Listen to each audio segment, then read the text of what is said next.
Hello friends, welcome to இது நம்ம சமையலறை. இன்னைக்கு நம்ம சமையலறையில சிக்கன் பிரியாணி எப்படி ரொம்ப ஈஸியாவும் டேஸ்டாவும் செய்யறதுன்னு பார்க்க போறோம். பிரியாணியே செய்ய தெரியாதுன்னு நினைக்கிறவங்க கூட ரொம்ப சுலபமாவும் டேஸ்டாவும் செஞ்சிடலாங்க.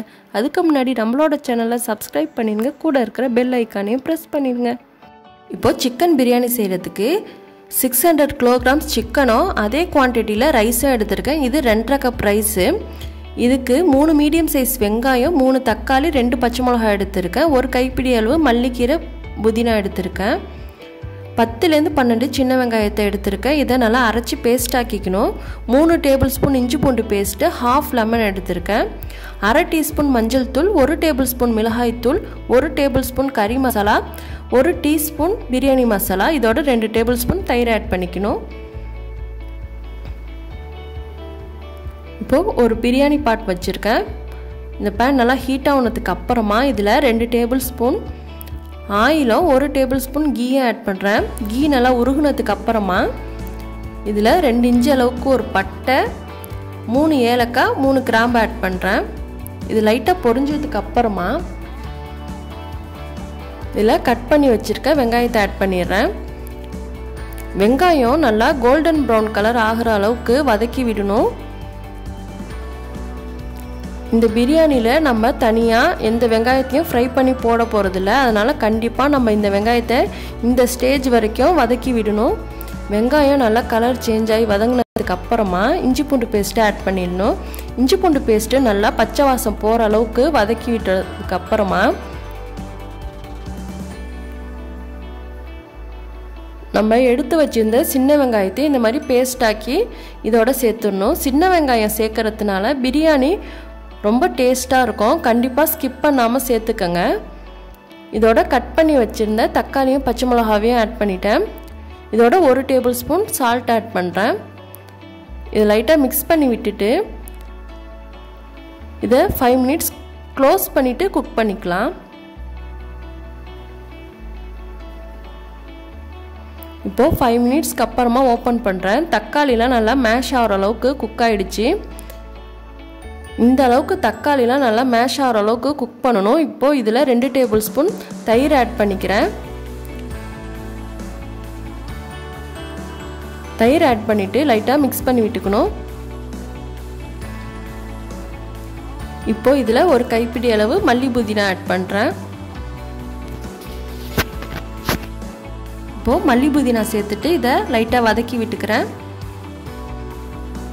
இது வதங்கினதுக்கு அப்புறமா இதில் இப்போ சிக்கன் ஆட் பண்ணிடுறேன்.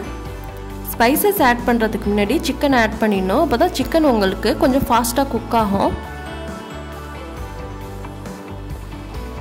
சிக்கன் ஆட் பண்ணிவிட்டு இதை நல்லா இந்த வெங்காய தக்காளியில் மிக்ஸ் பண்ணி விட்டுடணும். இதை மிக்ஸ் பண்ணிவிட்டு ஒரு 5 மினிட்ஸ் இதை க்ளோஸ் பண்ணி குக் பண்ணிக்கலாம்.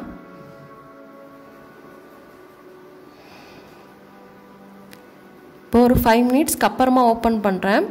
சிக்கன் நல்லா இந்த வெங்காய தக்காளியில் வதங்கிடுச்சு. இப்போ இதில் ஸ்பைசஸ்லாம் ஆட் பண்ணிடுவோம்.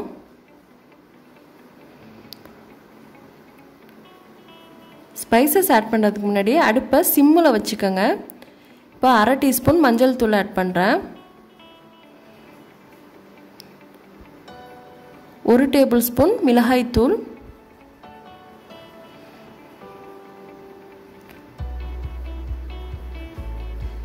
1 டேபிள் ஸ்பூன் கறி மசாலா,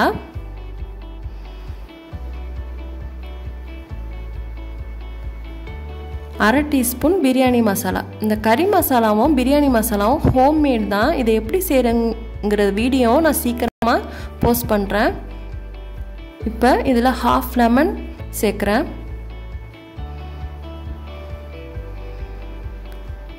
இப்போ இது எல்லாத்தையும் ஒன்றா மிக்ஸ் பண்ணி விட்டுடணும். இது நல்லா மிக்ஸ் ஆனதுக்கு அப்புறமா இதில் எந்த வாட்டரும் சேர்க்கக்கூடாது. இதை அப்படியே க்ளோஸ் பண்ணி ஒரு 15 மினிட்ஸ் இது குக் ஆகட்டும். அடுப்பு சிம்மிலேயே இருக்கட்டும். இப்போது 15 மினிட்ஸ்க்கு அப்புறமா இதை ஓப்பன் பண்ணுறேன்.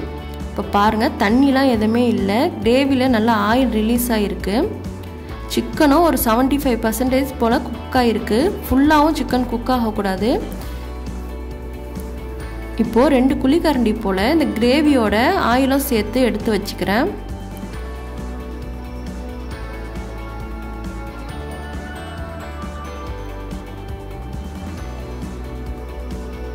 பாருங்கள் இந்த அளவுக்கு எடுத்திருக்கேன். ரொம்ப அதிகமாக எடுக்க வேணாம். ஒரு 2 குழிக்கரண்டி அளவுக்கு ஒரு பவுலில் எடுத்து வச்சுருக்கேன்.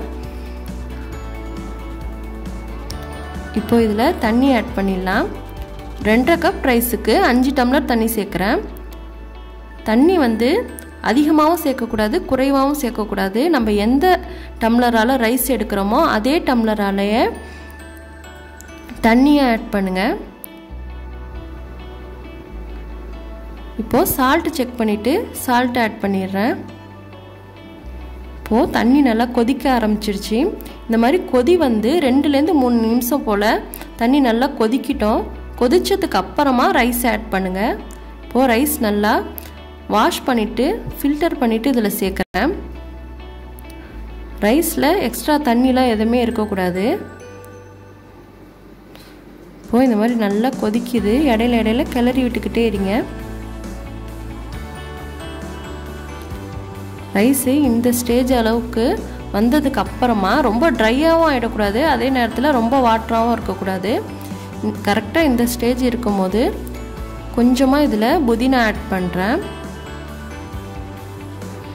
நம்ம எடுத்து வச்சிருந்த கிரேவியை இது மேலே ஆட் பண்ணிவிட்டு லைட்டாக ஸ்ப்ரெட் பண்ணி விட்டுக்கலாம் எல்லா சைடும்.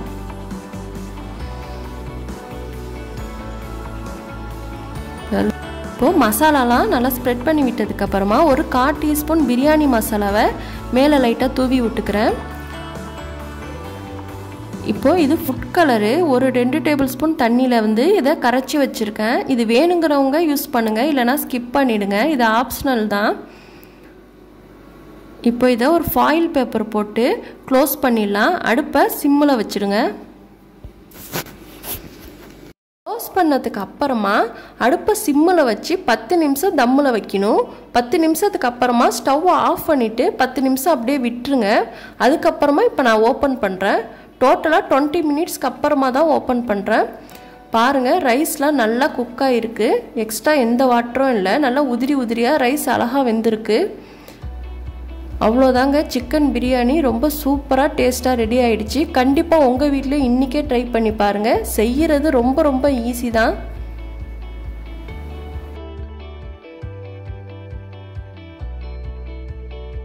இந்த சிக்கன் பிரியாணி உங்களுக்கு பிடிச்சிருக்கா? கண்டிப்பாக உங்கள் வீட்டில் இன்றைக்கே ட்ரை பண்ணி பாருங்கள். ரொம்ப டேஸ்டியாக இருக்கும். அதுக்கு முன்னாடி நம்மளோட சேனலை சப்ஸ்கிரைப் பண்ணிடுங்க. கூட இருக்கிற பெல் ஐக்கானை ப்ரெஸ் பண்ணிடுங்க. லைக் பண்ணுங்கள், ஷேர் பண்ணுங்கள், கமெண்ட் பண்ணுங்கள். தேங்க்யூ.